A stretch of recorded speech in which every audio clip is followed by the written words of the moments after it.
A new study carried out by renowned Israeli scholar Professor Avner Ben-Amos from Tel Aviv University looks into how Israel's textbooks and pre-college matriculation exams address the occupation. The study concluded that the Israeli regime encourages interpretive denial into the realities and the existence of the Arab people in Israel and on occupied lands now and prior to Israel's inception onto Palestinian lands in 1948. Basically, the original people that were there before Israel are made invisible to students as young as 7. In most of Israeli textbooks, the Jewish control and the Palestinians' inferior status appear as a natural, self-evident situation that one doesn't have to think about. All Israeli school textbooks must be authorized by the Education Ministry, which under Israeli Prime Minister Benjamin Netanyahu's Likud party has blocked attempts to teach the Palestinian narrative as well.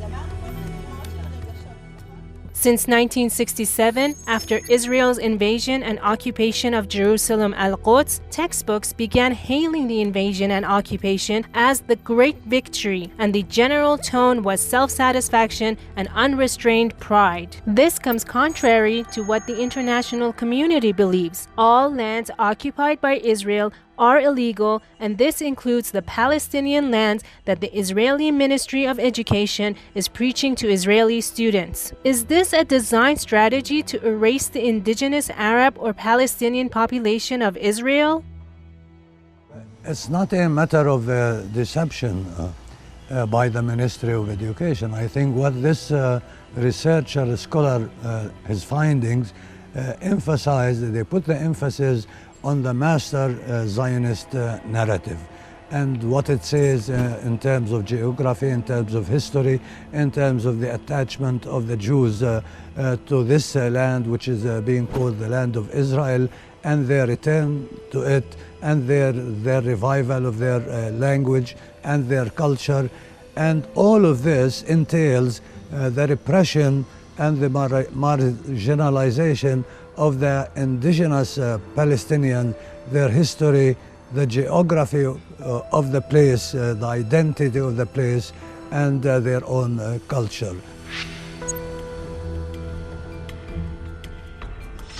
So Palestinians who are the indigenous population of this land are being, put on the side, denied, repressed, their narratives is being marginalized, and their history is being, forgotten. Well, as if the history of the country begins with the rise of Zionism and the implementation of the Zionist project. So this is what school children in Israeli schools study in primary school and in high school. And this is, of course, the results of a design by the Ministry of Education to put the emphasis on the master Palestinian, master Israeli narratives at the expense of the narrative, our narrative, the Palestinians who are the original owners and residents in this place. Palestinians are of different categories. There are the Palestinians who are citizens of Israel, and there are the Palestinians who are permanent residents of Jerusalem.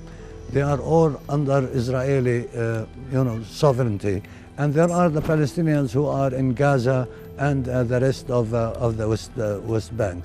So according to Israeli logic, Jews, wherever they live in this country, enjoy, ethnic superiority.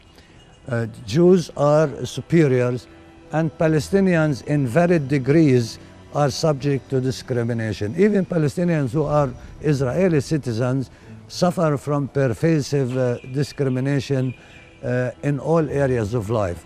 And we know what about the complaints of the Palestinian residents in Jerusalem. But as far as the other Palestinians, they are legally, according to international law, are under occupation, under belligerent occupation, in spite of the fact that we have a Palestinian Authority. So you have a Palestinian Authority which under Israeli occupation. So it's only the Jews who enjoy full and equal right in this whole country, in this whole historic Palestine, and Palestinians are either under occupation or suffer from pervasive discrimination.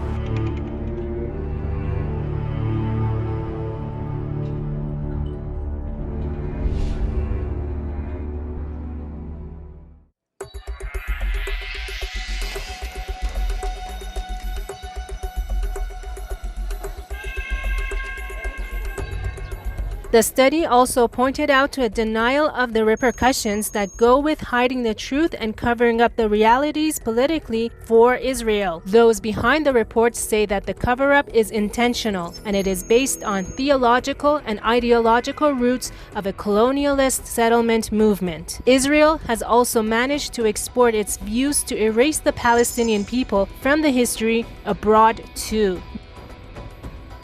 Israel never confronted its past and the dark sides of its past, like many other countries who possess a dark side.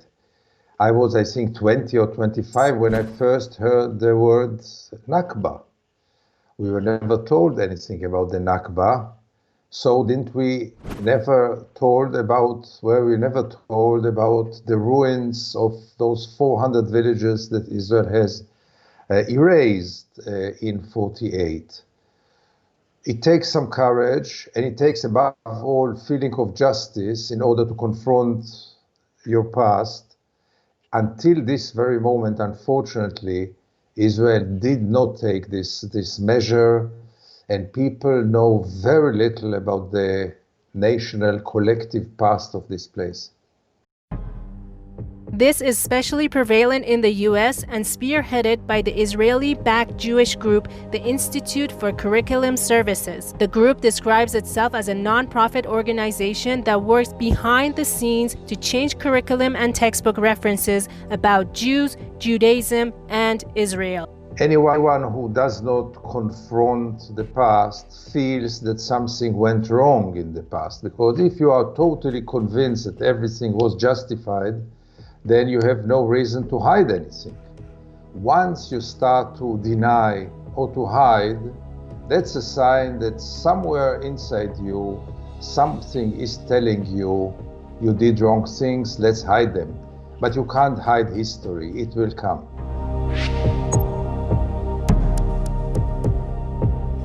The Arabs in Israel are struggling for their own rights and for their own heritage.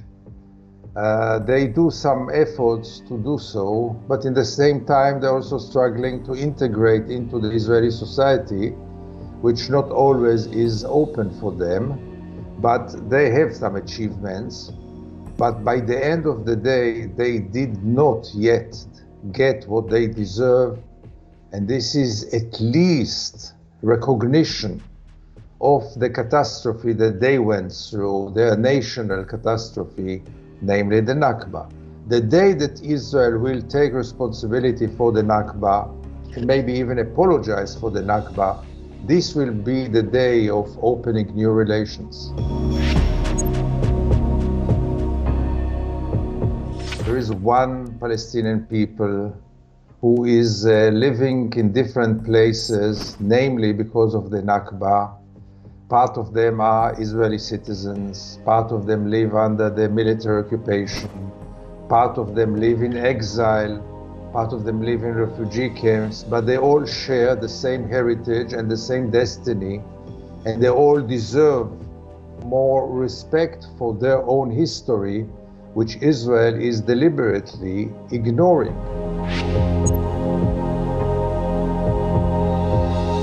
I think the key for any change will be really to recognize the other and to treat him equally. We are very far from this.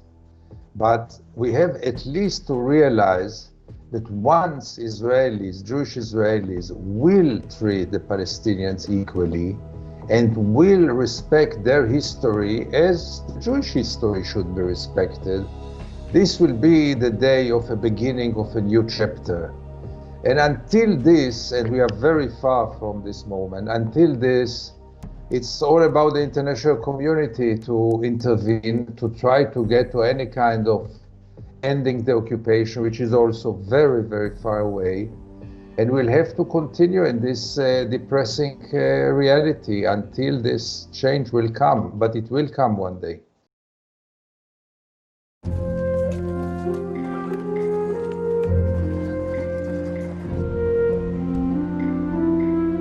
Due to the influence of such groups, American textbooks describe Islam as expressing Muslim religious belief while referencing those of Judaism as God's covenant. Like Israel's textbooks, the ones in the US also replace Christian versions of key texts such as the Ten Commandments with Judaic versions. Textbooks also emphasize major Jewish American historical figures. In Israel, textbooks eliminate terms such as settlers, occupation, land theft, and wall, or replace with more neutral terms such as disputed, captured areas, security fence, and controlled. Simply, it's trying to hide history.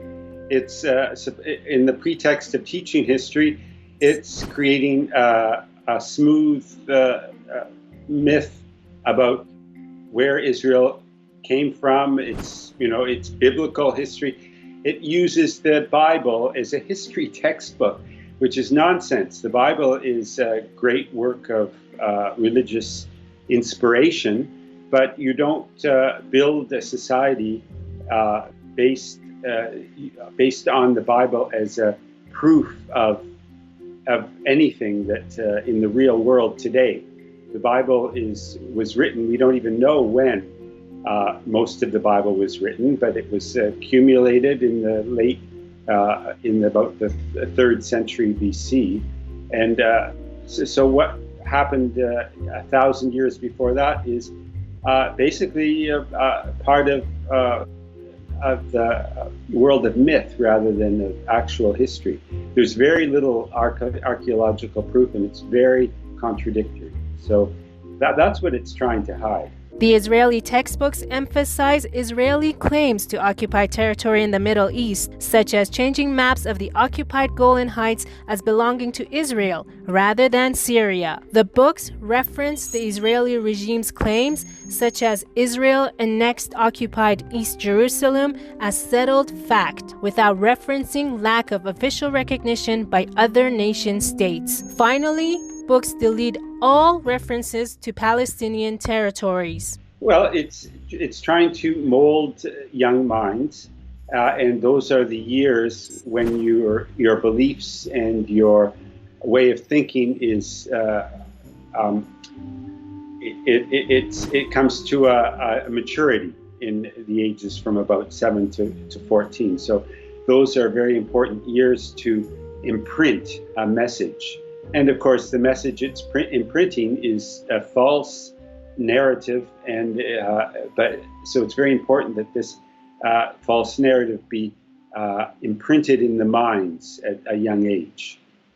On social media, the online community expressed dismay at Israeli schools' attempts to erase the indigenous Arab population from its heritage, culture, and land. According to Bailey Mansour, what a surprise! Israelis are brainwashed at young age. They grow up hating natives of Palestine. At 18, they wear the apartheid uniform to occupy and terrorize natives, demolish their home, and steal their land. When these kids wake up, eventually they learn it's all a lie and pointless. According to K-Warrior, what Israel is doing isn't occupation. It's rightfully Israel's and always has been. The Jewish settlers stole absolutely nothing from Palestine because Palestine wasn't there. Of course, this was countered by Dina, who said that it's always been Palestine and will always be. Israel never existed till the Hungarian Christian, atheist, Zionist cultists came about. Settlers from Europe and New York on welfare. They are doing this service to the rest of the real Semites of the region. V for Vendetta says that the Israeli Arabs who are Palestinians have been living there for generations, way before Israelis came in. Palestinians welcome the Israeli visitors, but because of the slyness of the Israelis, they turn on the Palestinians who were nothing but kind to them. This shows how they are as a nation.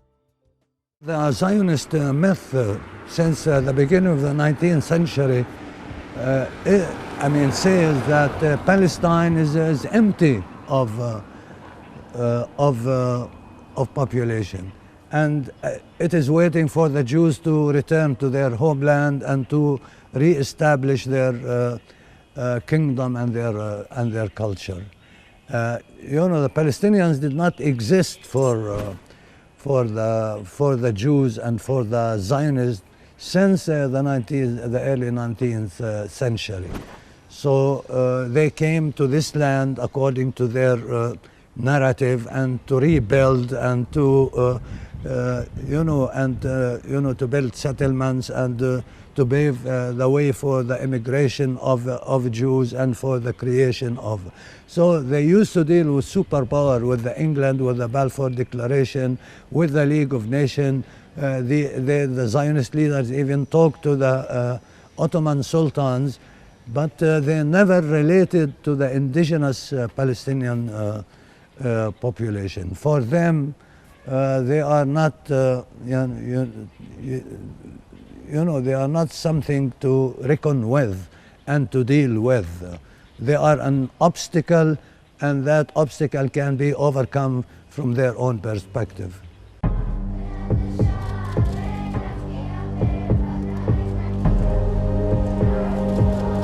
As Israel's education authorities ignore the research literature, and if the information on the actual events can't reach the classroom, the study says that, therefore, there is an attempt to hide and silence it. Some of the history books examine how the regime in Tel Aviv had desired to avoid dealing with a controversial past and present. Also, one or two books that present history in a more balanced way were redacted by the Education Ministry, leaving no room to dispute Israel's official version of the history of Palestine. Israeli history books describe the 1967 invasion and occupation as an act of liberation that enabled a return to Judea and Samaria, areas where our patriarchs and matriarchs lived, where the kingdom of David and Solomon was established, the heart of the Jewish people. Here, Judea and Samaria refer to the occupied West Bank, which includes Jerusalem al-Quds. No history matriculation exam between 2010 and 2019 featured a question on the long-term changes the war caused for the indigenous people of the land. How does the Israeli Arab population feel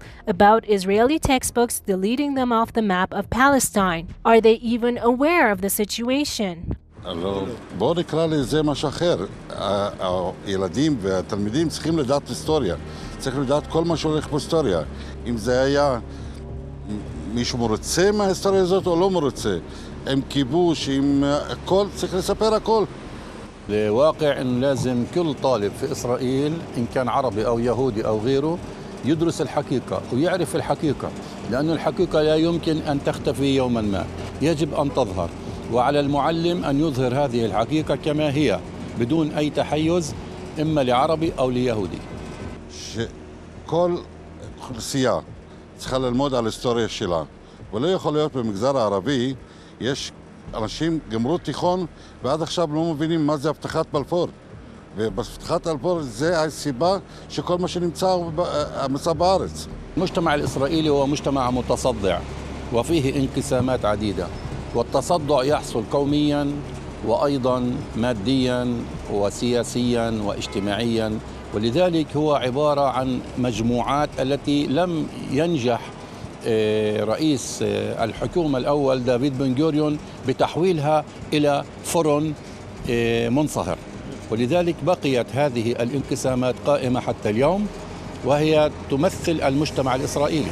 כמו שמלמדים לכל אוכלוסייה בישראל, אם זה היו ערבים, אם היו דרוזים, אם היו צ'רקסים, צריך ללמד הכל בארץ. וכל עדה צריך ללמוד ההיסטוריה שלה. עם כל הרצון של המשרד התרבות צריך ללמד הכל.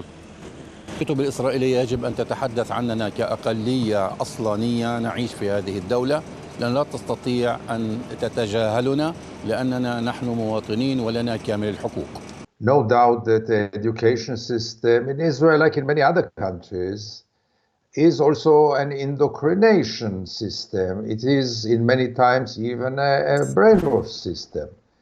And we are telling our young generation what we want them to know, and above all, we don't tell them what we don't want them to know. And this obviously creates more nationalism, many times more racism, and lack of knowledge and lack of respect to the other side. Even the fact that there is here another people who shares at least equal rights like the Jewish people in this part of the world, even this fact is hidden. And most of the Israelis do not realize that the Palestinians deserve the very, very same rights that the Jews deserves here.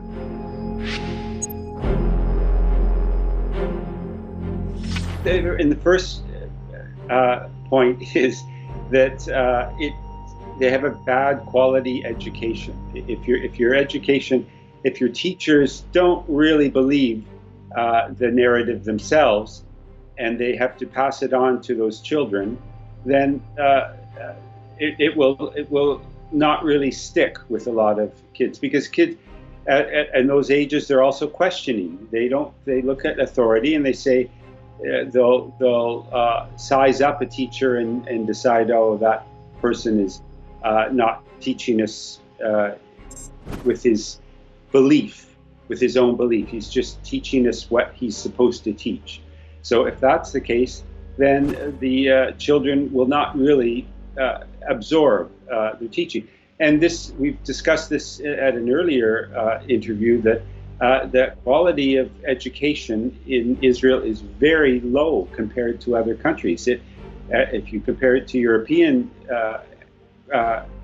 abilities that the children have, they really are very, very much lower. So you can see that this false narrative really permeates the entire education system, and means that teachers are not so really believing in what they do.